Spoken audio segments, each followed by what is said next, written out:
Langsung Pak. Oke. Bismillahirrahmanirrahim. Assalamualaikum warahmatullahi wabarakatuh. Ini pertemuan yang kedua ya, Pak.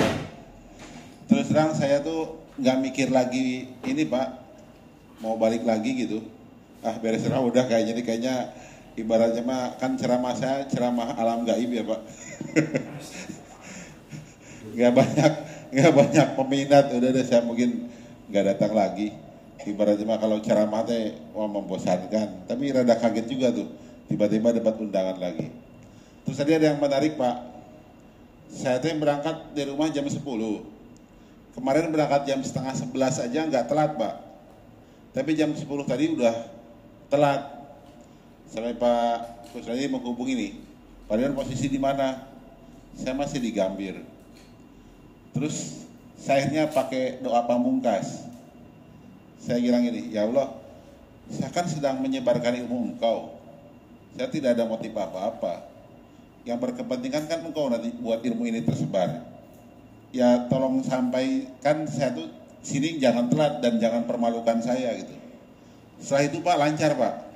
Terus di pos satpam yang di depan itu biasanya diperiksa segala macam terus harus lurus, ini tiba-tiba Bapak mau yang ceramah Rabu itu ya, silahkan Pak belok kiri langsung depan sana tuh.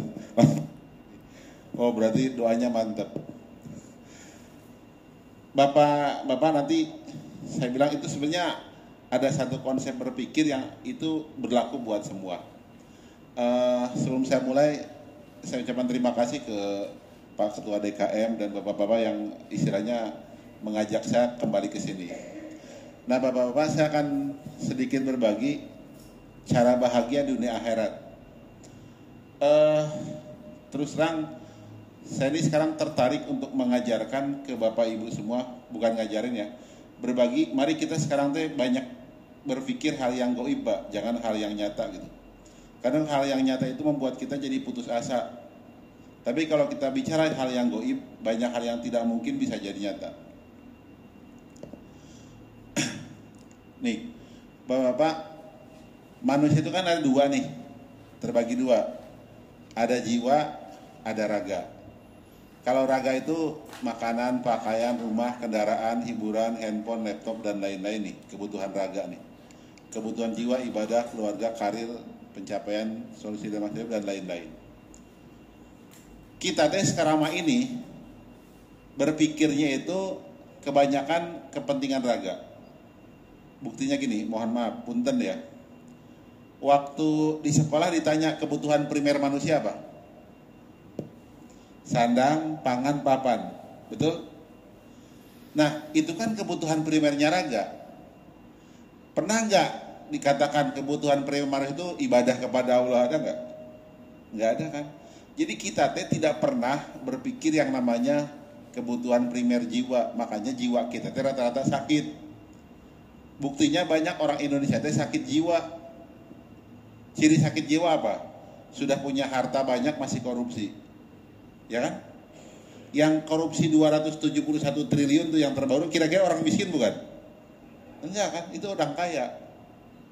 Nah, jadi karena kita tidak pernah memikirkan kebutuhan jiwa, ya akibatnya apa? Kita banyak yang sakit jiwa. Padahal Bapak ini ada yang menarik nih.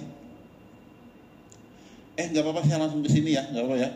Kan waktu cuma 1 jam ya, sampai jam 1. Jadi materi saya padatkan. Nah gini Bapak Ibu, kehidupan itu, saya kan matematik nih ya Pak, ada kebutuhan jiwa dan raga nih hidup tuh. Kita pengen sandang, pangan, papan, terus kita juga pengen hidup bahagia. Nah yang menarik gini, kebutuhan hidup jiwa dan raga itu nih, seperti raga tuh uang, tanah, emas, kita kan pengen punya ini kebanyakan. Nah harusnya tuh kita juga melaksanakan ini, sholat, puasa, sedekah, dan lain-lain. Nah yang menarik gini Pak, tabungan raga untuk menutupi kebutuhan raga, tabungan jiwa untuk menutupi kebutuhan raga dan kebutuhan jiwa. Maksudnya apa? Ini kalau kita ini kan punya kebutuhan, misalkan pengen makan, pengen punya rumah, pengen punya pakaian, terus juga pengen hidup bahagia. Ternyata begini Pak, Kalau kita pikirnya kerja, misalkan kayak sekarang nih, dapat gaji buat kebutuhan sandang pangan papan tadi, tapi belum tentu kebutuhan jiwanya terpenuhi, tenang batin dan lain-lain. Tapi uniknya nih Pak, kalau kita kerjaannya nih sholat, puasa, baca Quran, sedekah, itu teh nanti kebutuhan jiwa raganya itu terpenuhi, sandang pangan papannya terpenuhi, terus istilahnya teh kebutuhan jiwanya terpenuhi. Maksudnya gini, mahirnya Allah tuh begini Pak, silakan dibuktikan. Kalau ada orang kerjanya cuma sholat, puasa, sedekah, ngaji, itu tuh kebutuhan sandang pangan papannya terpenuhi Pak, dan kebutuhan jiwanya terpenuhi. Tapi kalau orang kerjanya tuh nyari duit doang nih, dapat dia sandang pangan papan, tapi kebutuhan hatinya tidak terpenuhi. Jadi maha adilnya Allah, kalau ada orang miskin, kerjanya sholat aja sama ngaji, itu hidupnya nggak akan susah. Cuman yang jadi masalah banyak orang miskin, sholat nggak ngaji gitu kan ya. Jadi paket susah. Saya sudah buktikan gini Pak, saya tuh punya guru ngaji, nggak kerja apa-apa, cuman ngaji doang sama yang ngajarin sholat. Ternyata berkah, apalagi lebaran. Parsel banyak, hadiah lebaran banyak. Itu jaminan dari Allah gitu loh. Ini yang jadi masalahnya kita itu kebanyakan apa? Kebanyakan kita tuh ngejarnya yang kelihatan oleh mata kita gitu loh, duit. Mulai nyambung tidak? Mulai nyambung? Tapi kayaknya dari kedap kreditnya kayaknya belum ya. Gini sekarang. Saya menyebutnya yang kemarin itu tabungan jiwa. Jadi sebenarnya hidup itu Pak, setelah saya merenung, kita terus banyak ngejar tabungan jiwa, bukan tabungan raga Pak. Nah, yang saya bilang maha adilnya Allah itu tabungan jiwa siapapun bisa. Kan dia mau sholat subuh di masjid kan tabungan jiwa tuh, siapapun bisa kan. Tinggal masalahnya mau atau tidak. Tapi orang mau kerja nyari duit kan nggak semua bisa. Ini mohon maaf Pak, ini sedikit ngebandingin negara kita ya. Kemarin saya diundang ke Malaysia untuk ikut suatu lomba lah. Dan saya juga uniknya Pak diundang lagi, saya bulan depan ke Malaysia ngajarin ini, ilmu ini sampai ke Malaysia. Makanya saya bilang ini, saya mah karyawan Allah gitu. Jadi saya bawa ilmu, terserah Allah bergerak kemana, mempergerakkan saya kemana. Saya lihat Malaysia itu kenapa makmur Pak, ini kenapa makmur secara inilah keberkahan. Pas saya di Kedah, mereka buat aturan, orang Islam yang nggak puasa ditangkap Pak, dimasukkan ke mobil jenazah. Jadi nggak ada tuh yang ngerokok makan di sana tuh. Di kita gimana? Wah, hari pertama yang ngerokok segala macam banyak kan. Itu kan pasti saya perhatikan juga kebanyakan orang susah Pak yang ngerokok teh, yang di pinggir jalan itu. Jadi gimana mereka mau hidupnya bahagia udah susah, ibadahnya kurang. Terus keunikan di Malaysia saya ngelihat ada yang menarik, harusnya di Indonesia dipraktekkan. Mereka itu masuk sekolahnya itu jam 6 pagi versi kita Pak. Jadi setelah sholat subuh langsung berangkat gitu loh ke masjid setelah subuh. Jadi peluang mereka sholat tahajud itu pasti besar karena sebelum sholat subuh itu harus bangun pagi kan. Makanya kemakmurannya banyak gitu. Apalagi di masjid yang namanya kita mah berbangga banyak makanan, di sana mah udah terbiasa. Nah kalau saya melihat mereka teh urusan tabungan jiwanya banyak, sehingga yang namanya kesejahteraannya banyak. Nah itu kan berbentuk negara. Sekarang kita berbentuk personal Pak. Gimana caranya kita secara personal itu bahagia nih. Tapi tidak usah pakai duit Pak ya. Nah, lihat nih caranya gini. Jadi tabungan jiwa tuh bertambah dan berkurang. Jadi saya ngajak bapak-bapak pikir gini. Tabungan jiwa itu seperti tabungan kita di bank. Usahakan tiap hari teh nambah. Dengan cara apa? Rajin sholat, ngaji, sedekah, puasa. Itu nambah. Dan kalau bisa itu terus ditambah, jangan dikurangi. Kalau berkurang itu dengan cara apa? Narkoba, korupsi, berzina, berjudi, dan lain-lain. Kalau orang yang tabungan jiwanya banyak, Bapak, itu teh banyak kebutuhan yang bisa terpenuhi. Karena saya seperti bilang kemarin, tabungan jiwa itu alat tukar bukan uang. Ya, tabungan jiwa itu alat tukar bukan uang, yang uniknya siapapun bisa mendapatkan. Makanya saya bilang Allah itu maha adil karena apa? Siapapun bisa dapat tabungan jiwa, dan dengan tabungan jiwa itu siapapun bisa jadi bahagia gitu. Tapi kalau kita bicara tabungan harta, nggak semuanya kan punya tabungan harta yang besar. Dan ternyata tabungan harta yang besar belum tentu buat orang bahagia. Betul tidak? Banyak koruptor kan duitnya di bank banyak, tapi dianya mah disuka miskin ya. Betul tidak? Nah sekarang bagaimana cara kita yang hadir di sini memperbanyak tabungan jiwa? Yang kedua, Pak, tabungan jiwa. Nah, ini penting. Ini rahasia yang jarang orang tahu. Tabungan jiwa teh Pak, itu berhubungan dengan amanah, berhubungan dengan karir. Gini maksudnya. Kebanyakan kita sekarang pakai otak nih, kalau pengen naik jabatan kira-kira ngedeketin para pejabat ya. Ngelobi, terus kirim parcel gitu kan tiap lebaran. Iya kan? Yang dikasih parcel orang kaya, harusnya kebalik ya. Yang dikasih parcel teh orang yang di bawahnya. Kalau orang kaya nggak ada pengaruh Pak.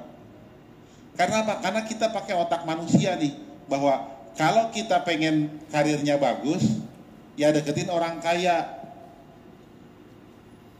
Nih Bapak-bapak, kalau kita belajar tabungan jiwa, kalau kita pengen misalkan punya karir bagus, deketin orang yang, maaf, dekatkan kita tuh pada maha besar yang maha kaya. Sepakat tidak?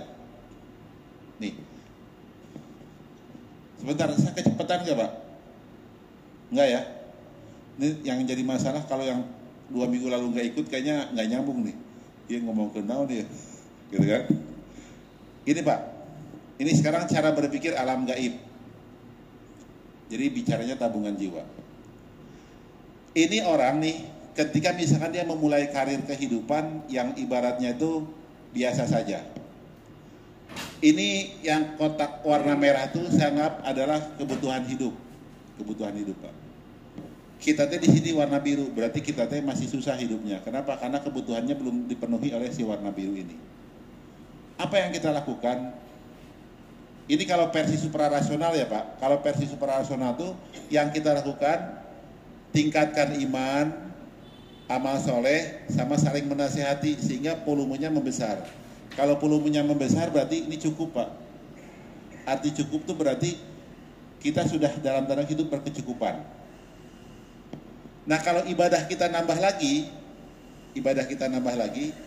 Y-nya naik, X-nya naik, Z-nya naik, nanti kita tuh berlebih, jadi banyak rezeki tak terduga. Nah kalau sudah seperti itu nanti Allah kasih amanah baru. Jadi kalau versi supernatural pengen dapat amanah baru tuh dengan cara tadi ibadah yang benar. Amanah barunya tidak jelas apa. Nanti ini dia tuh berarti ketika ada amanah baru tuh dia merasa kekurangan lagi nih. Nanti dia ibadah lagi jadi pantas dapat amanah itu. Kemudian nanti akan ada tantangan baru. Ini ketika lebih rajin tak terduga nih. Dapat rezeki kita terus nanti ada amanah baru lagi. Kalau bahasanya gini Pak. Kalau guru nih misalkan, jadi guru honorer, dia kekurangan. Terus gurunya rajin belajar, rajin ibadah, pantas jadi guru tetap. Ketika rajin ibadah, rajin belajar, naik nih jadi guru yang berprestasi. Dapat amanah jadi wakil kepala sekolah. Nah ketika jadi wakil kepala sekolah dia mungkin belum pantas nih, tapi dia rajin ibadah, rajin belajar, rajin berarti pantas jadi wakil. Ibadahnya rajin, jadi wakil kepala sekolah berprestasi. Akhirnya apa? Nanti akan dapat amanah jadi kepala sekolah, terus saja naik.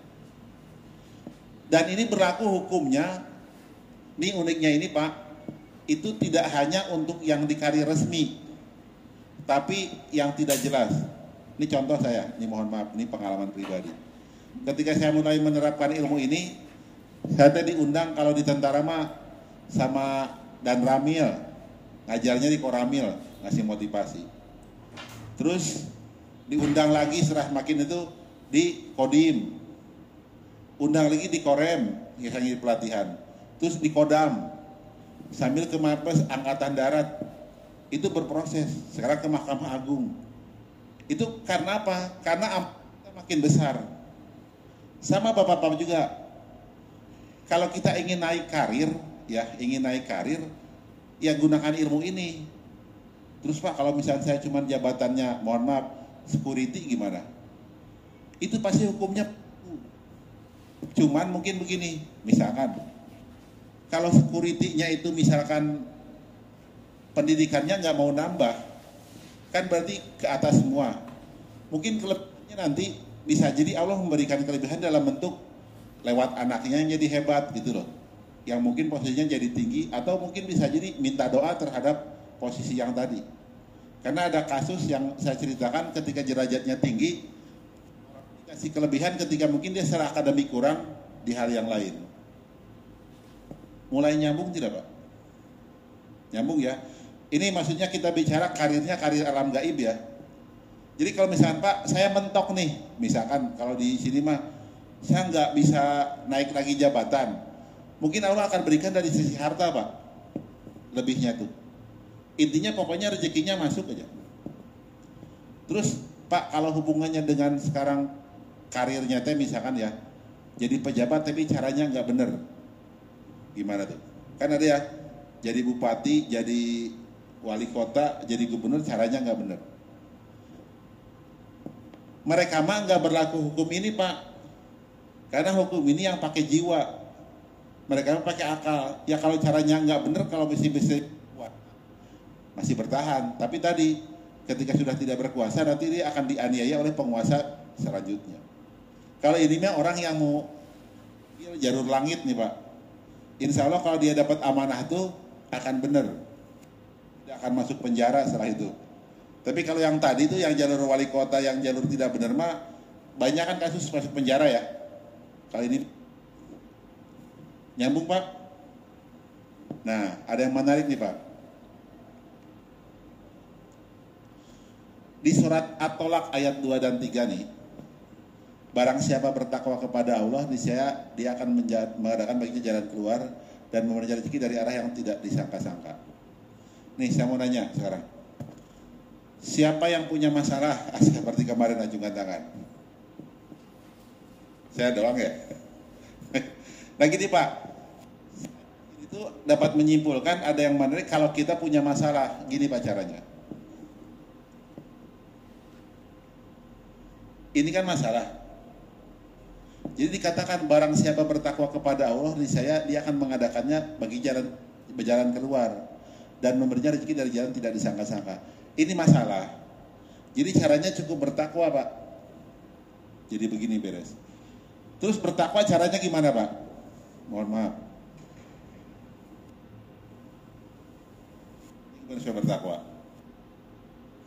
Di surat Al-Baqarah ayat 183 apa ujungnya? Kan bertakwa lewat puasa ya. Nah, ini Pak kesimpulan. Kalau Bapak punya masalah, kan harus jadi orang bertakwa dulu supaya masalahnya beres. Dan salah satu cara bertakwa itu lewat puasa. Nah, kalau Bapak punya masalah, tolong rajin puasa. Ketika volumenya di sini jalan, berarti masalahnya beres. Mulai nyambung tidak? Terus kalau rajin puasanya terus-terusan, jadi warna biru, berarti dapat rezeki yang tidak disangka-sangka. Yakin nggak nih? Nah, itu kita urusannya alam gaib. Yang kedua nih, cara masalah.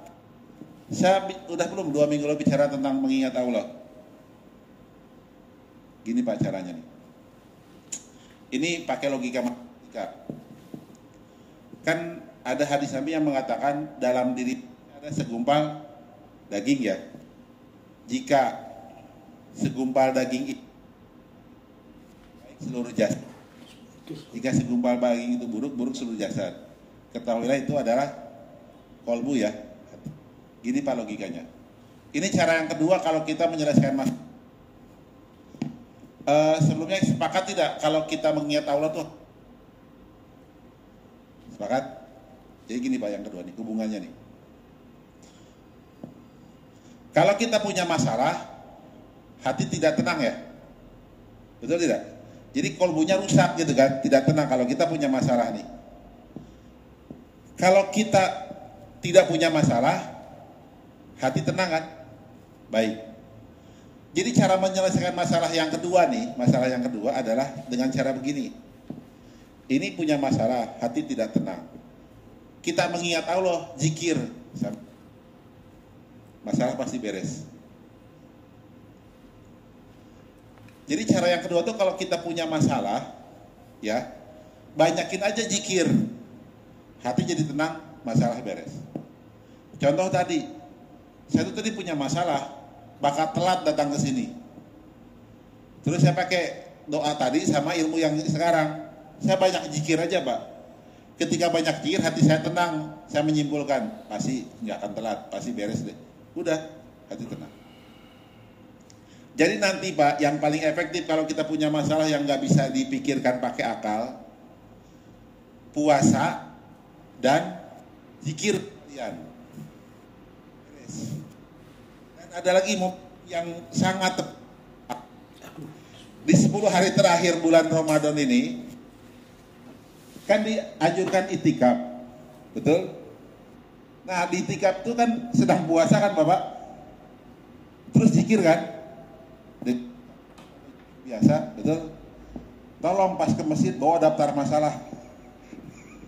Masalah sekarang dan masalah yang akan datang. Yang kira-kira Bapak khawatirkan, list. Datang ke masjid, zikir aja terus. Lihat masalah itu, ketika masalah itu sudah tenang, berarti masalah beres. Serius, yang punya hutang-hutang tulis. Serius Pak, ini mah serius. Ya, ini prakteknya. Mulai nyambung tidak? Ya, makanya tolong, maaf, ini liburan kapan di sini? 6 April ya? 6 April bukan? Nah, terus terang ya, ini saya secara pribadi, saya tuh sekarang sudah mulai menolak yang namanya mudik di bulan Ramadan. Harusnya mudik itu di bulan haji aja Pak. Kan kita nggak puasa kan. Terus nanti beli kurbannya di sana, di kampung. Jadi nggak ada lagi orang yang jualan sapi di kota karena udah pada beli di kampung. Kenapa saya kurang setuju mudik di bulan Ramadan? Karena 10 hari terakhir itu saat menyelesaikan masalah Pak, puasa sama lagi zikir, beres tuh Pak. Ini yang jadi masalah, kita pas 10 hari terakhir, apalagi 5 hari terakhir, lagi mudik, boro-boro puasa kan kadang-kadang, terus boro-boro zikir yang ada emosi, macet. Makanya apa? Negeri kita teh, punten, ini di sini rada kurang berkah sekarang teh Pak. Karena momentum yang tadi hilang. Nah uniknya gini Pak, nih, nanti akan amanah baru nih, amanah baru teh masalah baru. Apa yang kita lakukan? Puasa dan zikir lagi, amal soleh. Makanya nanti mohon maaf nih, ketika Bapak teh sudah tenang dengan zikir segala macam, jangan berharap tidak ada masalah, justru akan ada masalah baru. Menunjukkan apa? Naik jabatan atau naik tingkat. Tapi kalau tenang terus, hati-hati ya Pak, berarti kita sedang tidak baik-baik saja. Kan kalau tenang teh misalkan jalannya mudun gitu kan ya, nah itu masalah. Nanti gini terus tuh Pak, amanah baru apa, dapat turun amanah baru lagi terus, sampai tak terhingga. Mulai nyambung ya, ini salah satu tips bagaimana menjelaskan itu. Berikutnya, sama nih Pak, kalau kita tidak amanah, turun nih ke bawah. Turun akhirnya nanti ibaratnya mah mungkin jadi pejabat terus korupsi, jadi masuk penjara. Nah, hubungannya tadi apa? Ini ayatnya ini Pak. La in syakartum la azidannakum wa la in kafartum inna azabi lasyadid. Sesungguhnya jika kamu bersyukur, pasti kami akan menambah nikmat kepadamu, dan jika kamu mengingkari nikmatku, maka sesungguhnya azabku sangat pedih. Penambahan biru tadi teh bersyukur Pak. Dan hukumnya kalau kita bersyukur pasti tambah nikmat. Cuman satu hal nih Pak, nikmat itu nanti bukan harus dapat jabatan atau dapat uang, tapi dapat rezeki-rezeki yang mungkin tidak pernah kita pikirkan sebelumnya. Tapi kalau kita misalkan mengingkari nikmat, turun, berarti istilahnya teh sangat pedih nih. Nyambung ya Pak? Satu lagi nih, saya mau tentang tabungan jiwa, ini yang jarang tahu Pak. yang saya bilang Allah teh maha adil. Tabungan jiwa, kebaikan teh ada kodenya. Ada kode khusus, ada kode umum. Jadi kode khusus itu perbuatan baik yang balasannya sama dengan atau mirip perbuatan baik yang kita lakukan. Biasanya diperoleh dengan interaksi antar manusia. Sedekah uang akan mendapatkan uang, sedekah berbagi ilmu akan mendapatkan ilmu, sedekah barang akan mendapatkan barang. Tapi saya bukan aliran sedekah motor dapat mobil ya. Saya bukan aliran itu. Jadi gini Pak, ini insya Allah benar. Kalau sedekah uang bakal dapat uang, sedekah barang dapat, sedekah buah dapat buah. Saya udah buktikan gini, yang sederhana. Saya dapat kiriman pisang dari teman banyak gitu. Pisangnya saya bagi-bagikan ke tetangga, ke saudara gitu. Saya dapat kiriman pisang Pak dari teman. Saya dapat rambutan, bagi-bagi ke orang teh rambutan. Sore dapat paket rambutan. Nah yang menarik begini, kalau sedekah barang dapat barang, saya pakai nyoba gini Pak. Pas ada pembangunan masjid, saya ngirim semen, ngirim apalah, batako segala macam. Terus anehnya saya gampang untuk ngebangun rumah Pak. Akhirnya saya punya teori gini. Ini mohon maaf, ini teori saya rada aneh. Kalau pengen rumah jangan nabung di bank, apalagi KPR. Terus caranya gimana? Caranya banyak nyumbang ke masjid untuk pembangunan masjid, ke musola, ke pesantren, untuk pembangunan pondok pesantren secara fisik pasti akan dapat balikan itu, kita dapat hadiahnya bentuknya fisik. Ini kodenya. Jadi kalau misalkan nanti pengen punya rumah gitu Pak, jangan nabung ke bank, nabungnya lewat Allah tadi dengan dititipkan ke masjid, musola dan lain-lain. Kalau anak pengen dapat beasiswa, gimana caranya dari kode ini? Banyakin sedekah ke anak yatim untuk pendidikan mereka. Itu anak kita dapat pendidikan juga gratis itu. Kalau supaya tidak sakit badan kita, sumbang ke orang yang suka misalkan sedang sakit. Gitu. Itu kodenya. Ini kode khusus kalau kita memang punya kemampuan. Yang ingin saya bilang maha adilnya Allah gini. Pak, kalau orang miskin gimana? Kan dia nggak punya uang buat nyumbang. Ternyata di sini perbuatan baik yang balasannya tidak sama dengan perbuatan baik. Biasanya yang diperoleh dari ibadah. Rajin puasa jadi pintar, rajin tahajud dapat berwibawa, sholat duha dapat rezeki. Jadi kalau orang miskin tidak mampu, ini saya dari keluarga biasa saja. Orang tua saya kalau saya lagi ujian mau ikut tes apa suka puasa, suka sholawatan gitu loh. Nah ternyata berdampak pada keberhasilan. Jadi kalau orang tidak mampu rajin puasa, rajin sholat, bersolat itu efeknya sama dengan yang tadi. Mungkin punya rumah rajin berpuasa aja, rajin bersolawat bisa dikasih gitu. Nah saya bilang kita hidup di jalur yang lain nih, jalur akal tapi jalur hati. Nyambung tidak Bapak? Yakin tidak nih?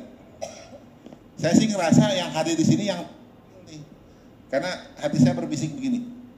Ya Allah, saya datang ke Masjid Al-Mahkamah ini buat nyebarin ilmu Engkau, orang tahu.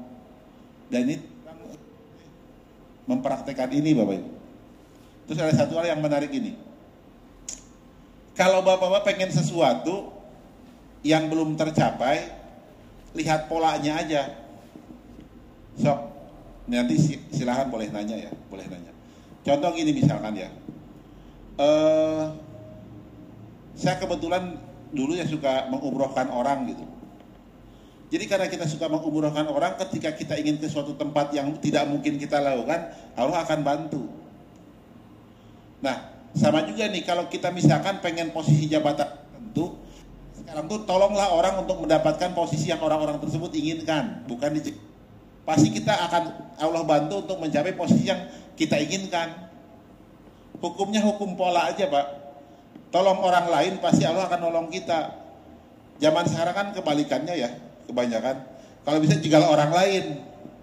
Ini terbalik Pak, tolong orang lain, untuk orang lain Pak bantu kita. Dan pola bantuannya seperti tadi yang saya bilang, polanya bisa uang, bisa barang, bisa pikiran, dan prinsipnya adalah hidup itu bagaimana caranya si wadah. Satu lagi deh, hati saya berbisik nih. Ini Asmaul Husna ini Pak, itu pola. Ini yang saya bilang Allah tuh maha adil. Kalau kita pengen misalkan kaya, sering baca ya Goni, ya Mugni, ya Goni, ya Mugni, itu kan untuk kekayaan. Itu bakal jadi kaya Pak. Kalau kita jadi guru, bacanya ya Rahman, ya Rohim, pengasih, penyayang gitu. Tapi yang jadi masalah nih, kebanyakan ada yang suka salah baca. Jadi guru bacanya ya Goni, ya Mugni, ya Goni, ya Mugni. Datang ke sekolah jualan gitu, bukan ngajar. Itu salah. Nah Bapak Ibu, nih Bapak-Bapak di posisi misalkan kerja di kehakiman, lihat dari Asmaul Husna, mana yang cocok dengan kita, sering baca itu. Ini yang saya bilang tuh maha adilnya Allah. Sebenarnya ada satu yang ingin saya sampaikan lagi teh. Sebenarnya banyak sih Pak, tapi nanti deh, masih banyak. Itulah ini ya tentang tabungan jiwa. Yang saya harap gini Pak. Ini mohon maaf pada serius ceramahnya teh. Saya berharap sekarang teh otak kita itu sudah berpikir yang kita lakukan sekarang bukan menambahkan tabungan yang jelas di rekening di bank. Tapi mari sekarang kita beranjak jiwa berbuat kebaikan. Terutama di 10 hari terakhir ini yang tadi Pak. Arahnya hablum minallah yang kita utamakan. Dan jangan disangka mohon maaf itu tidak berguna. Terus terang sangat berguna. Dan bagi misalkan bapak-bapak yang ternyata misalkan kayak Pak Polisi jabatannya tuh harus ada di jalan raya, ya niatkan untuk mendapatkan ridho Allah itu juga pasti akan punya dampak karena mungkin tidak sempat itikaf. Nah terakhir gini,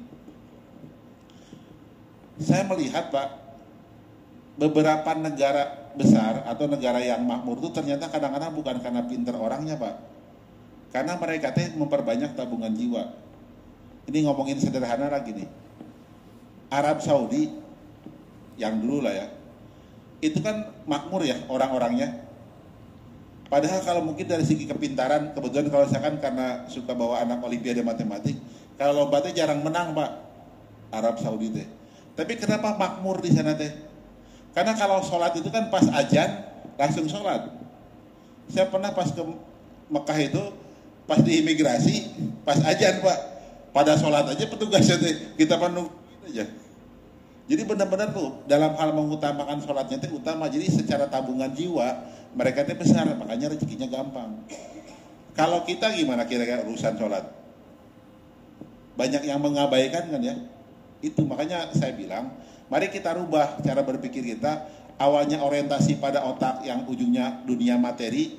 Sekarang pada tabungan jiwa yang orientasinya justru berbagi, memberi, dan lain-lain. Bisa dipahami Bapak? Ini saya akan buka forum tanya jawab ya. Saya tutup dulu, terima kasih. Wassalamualaikum warahmatullahi wabarakatuh. Sok silakan yang mau nanya. Masih 5 menit lagi.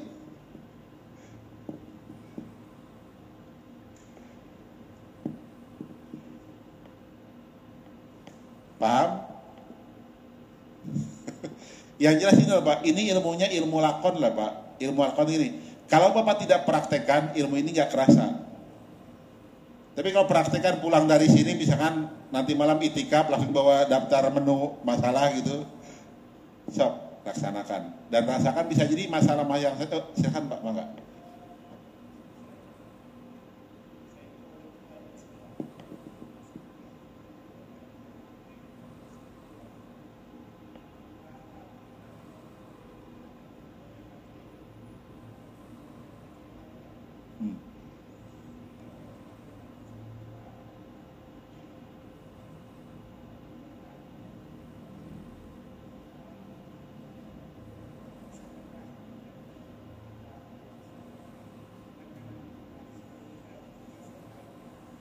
Ya. Oke. Terima kasih Pak. Ini pertama begini sebenarnya. Yang tadi saya bilang ketika kita punya masalah ya Pak. Yang kita gunakan zikir tadi kan Pak, membuat hati tenang. Nah ini hati tenang, itu yang utama. Terus yang tadi saya bilang puasa, itu memperbesar si volumenya. Terus Pak dengan tadi misalkan kalau kita sedekah uang dapat uang, sedekah misalkan barang dapat barang, itu apa? Itu sebenarnya proses berpikir Pak, sehingga menyimpulkan seperti itu. Dan itu sah-sah saja. Seperti apa? Kalau besok kita mau ulangan fisika, malam ini kan bagusnya belajar fisika kan, bukan belajar bahasa Indonesia. Gitu loh. Artinya apa? Kalau kita sudah paham ilmu itu, jadi ketika kita melakukan sesuatu kan, ketika ada suatu kepentingan, sesuaikanlah dengan kepentingan itu gitu. Supaya kita bisa mendapatkan maksimal. Tapi poin pentingnya ketika kita sedang bersedekah nih, istilahnya pasti hati kita tenang. Ini contoh praktek ini Pak. Kita misalkan punya uang 100.000 nih. Terus misalkan anak kita sedang sakit. Pilihannya kan ada beberapa nih, mau nyumbang ke orang yang sakit, atau ngasih beasiswa, atau nyumbang ke masjid. Nah sebaiknya kalau sudah paham ilmu itu, si 100.000 itu kita bantu kepada orang yang sedang sakit. Jadi koneksinya ada tuh. Jadi insya Allah akan berhubungan, oh anak kita akan segera sembuh, karena yang mendoakan orang sakit. Tapi kalau yang urusannya nyumbangnya ke masjid, doanya kan beda Pak nanti. Itu sebenarnya. Tapi poin pentingnya hati kita mah tenang. Dan nggak ada pamrih apa-apa. Gitu ya Pak. Ada lagi, sok silakan. Ya, mangga Pak.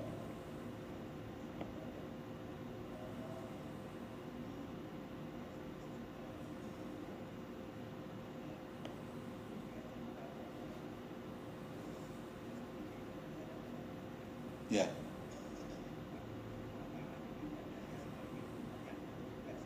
Nah.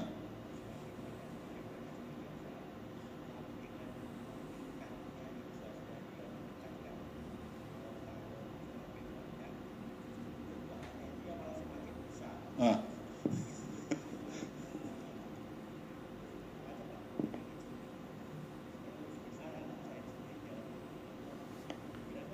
Ah, itu menarik. Saya kembalikan ke sini. Ke gambar tadi, Pak. Jadi itu benar, Pak. Kejadian itu benar. Jadi gini. Ketika nih kita mulai rajin ibadah, contoh gini ya, Pak, contoh nih. Saya ketika buat les bayaran seikhlasnya, itu Pak, gagah benar tuh, dapat rezeki tak terduga banyak. Saya rajin sedekah gitu kan, dapat balasan. Terus Pak, saya mulai rajin sedekah, nggak dapat balasan Pak. Sampai saya pernah bergaya begini Pak ke orang teh. Ini atapnya pesantren saya yang bayarin ya. Saya dalam berpikir saya bakal dapat balasan kok. Pas si atapnya udah jadi, pemborong datang saya, Pak ini udah jadi Pak, bayaran sekian. Saya nggak punya duit Pak, nggak dapat balasan. Kan saya akhirnya bingung. Ini kok katanya makin ibadah banyak, balasan makin banyak. Terus akhirnya saya jual emas Pak untuk nutupin itu. Jadi gini memang, ketika kita tuh makin banyak beribadah, itu Allah tuh justru akan ngasih banyak cobaan Pak. Dan cara berpikirnya begini, di sini bedanya nanti. Kalau kita ibadahnya karena pamrih, kesel pasti. Bukannya rezeki banyak malah cobaan. Tapi kalau kita ibadahnya udah karena cobaan itu kita nikmati, bersyukur malah makin dekat sama Allah. Nah, maksud saya itu harusnya yang tadi itu ketika banyak cobaan, ya makin sedang sama kita gitu loh. Nikmati saja ibadahnya terus, nanti yang dibuat apa? Hati kita tuh tenang. Makanya terus terang itulah godaannya Pak. Karena biasanya, mohon maaf ya, punten, rata-rata orang beribadah karena pamrih. Harapannya kalau jadi soleh teh bakal urusan lancar. Enggak Pak.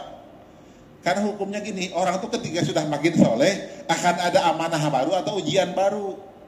Nanti dia tuh ibadahnya makin lancar ya, beres tuh ujian nanti. Nanti ketika ibadahnya makin lancar lagi, ujiannya lebih gede lagi. Emang Rasulullah tidak pernah dapat ujian terus-terusan segitu hebatnya? Hukumnya gitu. Makanya ketika misalkan kita makin rajin ibadah, makin banyak ujian, oh berarti bener. Gitu aja. Tapi kalau nggak rajin ibadah, makin banyak ujian, nah itu hati-hati. Ya Pak, hukumnya makin banyak ibadah, pasti makin ada ujiannya. Sok satu lagi.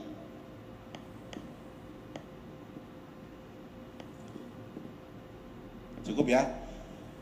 Sebelum saya tutup, Bapak-bapak dapat pengetahuan baru hari ini? Dapat ya? Saran saya nih, punten saran saya. 2 aja pesan saya mah. Kan ini sedang puasa ya. Tolong tambahin zikir Pak. Misalkan di mobil sambil zikir la ilaha illallah, la ilaha illallah gitu. Sama istighfar. Rasakan hati tenang, itu pasti masalah-masalah yang ada tuh hilang. Dan kalau bisa tolong dipelihara puasanya dan zikirnya setelah selesai bulan Ramadan supaya makin meningkat. Dan mohon maaf, saya sekarang agak kurang ngelawak hari ini. Karena kalau udah 10 hari terakhir nih jangan banyak ngelawak, Pak. Kenapa?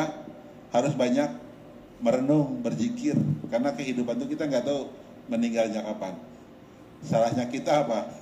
Makin kesini makin pengen banyak hiburan kan ya. Itu gitu. Satu hal sebelum saya tutup, ada hal yang menarik yang saya rasakan gini, Pak. Perbuatan baik kita di masa sekarang ini, kadang-kadang kita tidak pernah terpikirkan manfaatnya. Saya punya teman di Malaysia, ketika dia dihina sama orang Taiwan, saya ngebela dia di forum medsos lah. Terus saya diundang ke Malaysia itu disambut udah kayak saudara banget gitu. Ternyata rasa terima kasihnya itu ngebela beliau itu sangat berharga itu. Artinya apa? Kita jangan ragu untuk membela sesuatu yang baik walaupun ada resikonya, karena kebaikan pasti akan kembali ke kita.